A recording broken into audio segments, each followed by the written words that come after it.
Wendy, with your model, you have a lot of men coming into the salon.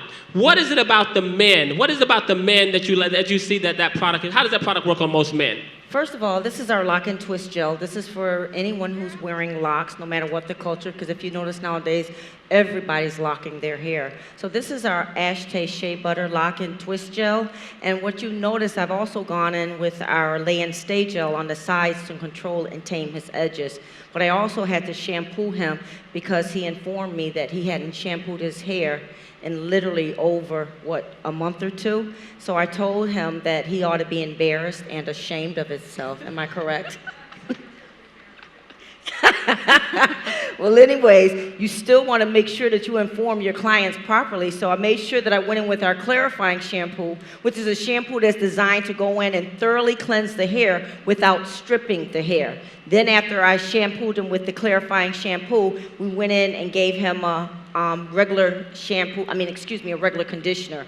He also received our dandruff cool sensation dandruff treatment prior to even being shampooed. But what I like about the Lock and Twist Gel is it doesn't flake, it dries very, very fast, and he's able to wear his locks for another 2 weeks. 2 weeks, I said, before he comes back to the salon again. But I love our Lock and Twist Gel. When I finish with him, I'm going to actually go in and do a cornrow style, but he would have to first be placed under the dryer. You're going to do a cornrow style? Yes. So okay. That's why I want the braids to be fed up. Normally, if a client has locks and they just want them to hang, you begin from the nape area and you start working your way on up. But because he's going to have them up, I'd rather have them twisted up so that when I go in to make my final braid, it'll look nice and neat and it'll coincide with each other.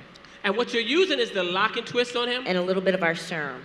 And you're using the serum the and the lock and shine serum. What do you like most about the lock and twist? What do you like about the lock and twist? Because the most time people use the lock and twist, do any type of updo styles, especially when you come to dreads or your locks, most of them sometimes start getting a little white, filmy, flaky. Does yours do that?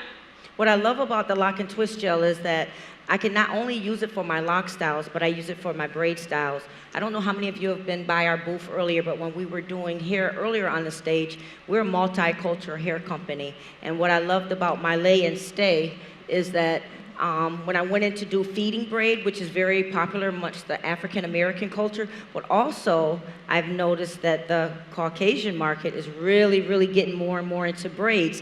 What happens when you try to feed synthetic hair into Caucasian hair, because it's so light, it begins to collapse on you. So what you want to do is go in with our Lay and Stay, and you feed it on both. If you have a braid that you're going to do, for instance, coming down the center, what you would do is you would take the Lay and Stay, you'd place it on one side of the potential braid, then you take the Lay and Stay and place it on the potential side of the other braid. That allows the hair to stay up for you, so you don't have to worry about it collapsing, and then when you go to feed your synthetic hair in, it'll sit there and hold for you. So that's what I love about our Lay and Stay. So once again, we're a multicultural hair company. We do all types of hair, all textures of hair, and we have products that will fit the needs of any hair texture whatsoever.